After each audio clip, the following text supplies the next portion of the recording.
মহারণা পরিশোধ করা ছাড়া স্ত্রীকে স্পর্শ করা ইসলামী শরিয়াতে জায়েজ আছে কিনা। একজন স্ত্রী তিনি তার স্বামীকে মহারণা পরিশোধ না করার অজুহাতে শারীরিক সম্পর্ক থেকে বাধা প্রদান করার অধিকার রাখেন কিনা।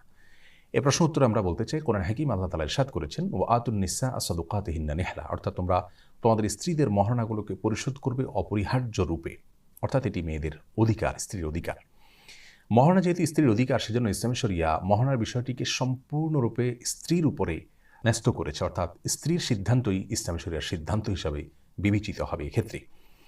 তবে সাধারণ অবস্থায় বিবাহের মজলিসে বা বিবাহের সময়ই মহারণা পরিশোধ করে দেওয়া উচিত এবং উত্তম।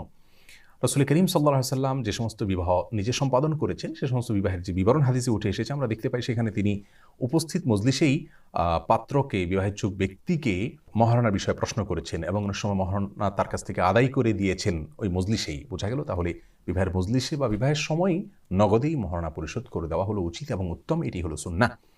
তবে যদি কেউ কিছু মহারণা নগদ তখন পরিশোধ করেন আর বাকিটা পরে করেন, অথবা পরিপূর্ণটা পরে পরিশোধ করতে চান, তাহলে সেক্ষেত্রে সেটি ইসলাম শরিয়া জায়েজ রেখেছে স্ত্রীর সম্মতির ভিত্তিতে। এমনকি স্ত্রী যদি মাফও করে দিতে চান, সেটিও স্ত্রীর জন্য জায়েজ রয়েছে, তিনি মাফ করে দিতে পারেন মহারণা, এবং স্বামী সেটাকে গ্রহণ করতে পারেন। আল্লাহ তাআলা কোরআন কারীমে বলেছেন, ফাইন তিবনা লাকুম আন শাইইম মিনহু নাফসা ফাকুলুহু হানিআম মারিয়া, তোমাদের স্ত্রীগণ তোমাদেরকে যদি কোনো ছাড় দেন তাদের মহারণা থেকে, তাদের অধিকার থেকে, তাহলে সেটা তোমরা ভোগ করতে পারো। তবে আমাদের সমাজে যেটি ট্র্যাডিশন হয়ে দাঁড়িয়েছে, তাহলে বেশিরভাগ বিবাহের ক্ষেত্রেই মহারণা বাকি রাখা হয় এবং নগদে পরিশোধ করা হয় পরিপূর্ণরূপে, এরকম বিবাহের পরিমাণ খুবই কম। এই জিনিসটি ইসলামী শরিয়ার দৃষ্টিকোণ থেকে মোটেও ভালো কিছু নয়, কারণ একজন পুরুষ বিবাহের জন্য তিনি অগ্রসর হবেন তখনই যখন তার কাছে মহারণার ব্যবস্থা হবে, অর্থাৎ মহারণার অ্যারেঞ্জ করেই তো তিনি বিবাহে নামবেন। কিন্তু মৌলিকভাবে বাসরে যদি স্ত্রী তার স্বামীকে সুযোগ দেন যে তুমি মহারণা পরে পরিশোধ করিও, তাহলে সেটি স্ত্রীর সে অধিকার রয়েছে। আর যদি স্ত্রী বাসর রাতে স্বামীকে বাধ্য করেন যে মহারণা পরিশোধ করতে হবে আগে, স্পর্শ করার আগে, শারীরিক সম্পর্ক করার আগে, তাহলে সেই অধিকার সারা বিশ্বের সমস্ত উলামায়ে কেরামের ঐক্যমতের ভিত্তিতে স্ত্রী রয়েছে। রাসূল আকরাম সাল্লাল্লাহু আলাইহি সাল্লামের মেয়ে ফাতেমা রাদিয়াল্লাহু তাআলা আনহা, তাঁর বাসরের সময় তিনি কিন্তু আলী রাদিয়াল্লাহু তাআলা আনহুকে বাধ্য করেছিলেন মহারণা পরিশোধ করার, অর্থাৎ বাসর করার আগেই মহারণা যেন পরিশোধ করা হয়, এবং তিনি একটি লৌহবর্ম দিয়ে তার মহারণা তিনি পরিশোধ করেছেন রাসূল আকরাম সাল্লাল্লাহু আলাইহি সাল্লামের নির্দেশে।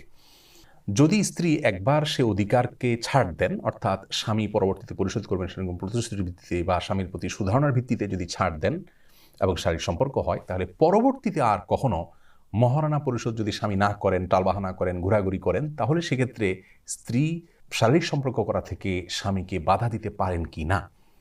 এ বিষয়ে জমহুর বা বেশিরভাগ উলামায়ে কেরাম, ইমাম আবু ইউসুফ, ইমাম মুহাম্মদ, ইমাম শাফি, ইমাম আহমদ ইবনে হাম্বল রাহিমাহুল্লাহ সহ বেশিরভাগ উলামায়ে কেরাম, ইমামগণের মত হলো যে পরবর্তীতে আর বাধা দিতে পারবে না। একবার যদি স্বামীকে সুযোগ দিয়ে থাকেন, তাহলে পরবর্তীতে আর বাধা দেওয়ার অধিকার তার থাকবে না।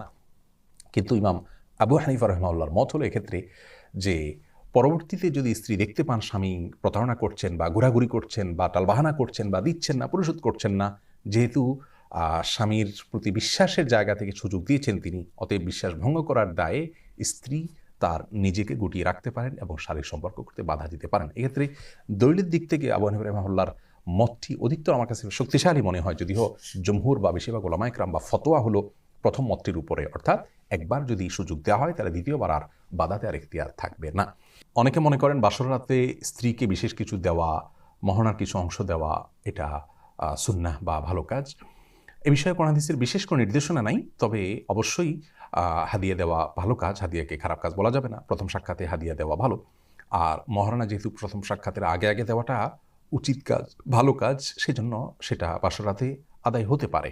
তো এখান থেকে বোঝা গেল যে মহারণার বিষয়ে সবারই দায়িত্বশীল ভূমিকা থাকা উচিত এবং এটি যথাযথভাবে পরিশোধ করা উচিত। একান্ত বাধ্য না হলে বাকি রাখা উচিত নয়, আর যদি বাকি রাখা হয় সেটাও পরিশোধ করে দেওয়া উচিত। এবং ফাতেমা রাদিয়াল্লাহু তাআলার যে ভূমিকা, সেখান থেকে বোঝা গেল মেয়েদেরও এটা তাদের অধিকার হিসাবে এটাকে নিছক আবেগের বশে পরিপূর্ণরূপে মাফ করে দেওয়া বা এটাকে পাত্তা না দেওয়া বা এটাকে কোনো গুরুত্ব না দেওয়া, এটা উচিত নয়, বরং এটি তাদের অধিকার। হ্যাঁ, কিছু ছাড় তারা দিতে পারেন, পরিপূর্ণ ছাড় দিতে পারেন, ইসলাম তাদেরকে সে সুযোগ দিয়েছে, কিন্তু এটা বুঝে শুনে হওয়া উচিত। আবেগের বশে বিশেষ পরিস্থিতিতে বাসর রাতে স্বামী হয়তো মাপ চাইলেন অথবা আর্গুমেন্ট করলেন আর তার ভিত্তিতে তিনি মাফ করে দিলেন, এমনটি হওয়া উচিত না, হলে সেটা সুচিন্তিতভাবে হওয়া উচিত। অতএব মহারণার বিষয়টি স্ত্রীর অধিকার, সেটি আদায়ে স্বামীদেরও দায়িত্বশীল হতে হবে, স্ত্রীদেরও এক্ষেত্রে দায়িত্বশীল থাকতে হবে। আল্লাহ রাব্বুল আলামিন আমাদের সকলকে সব ক্ষেত্রে কোরআন এবং সুন্নাহর সমস্ত বিধিবিধানগুলোকে মেনে চলার তৌফিক দান করুন।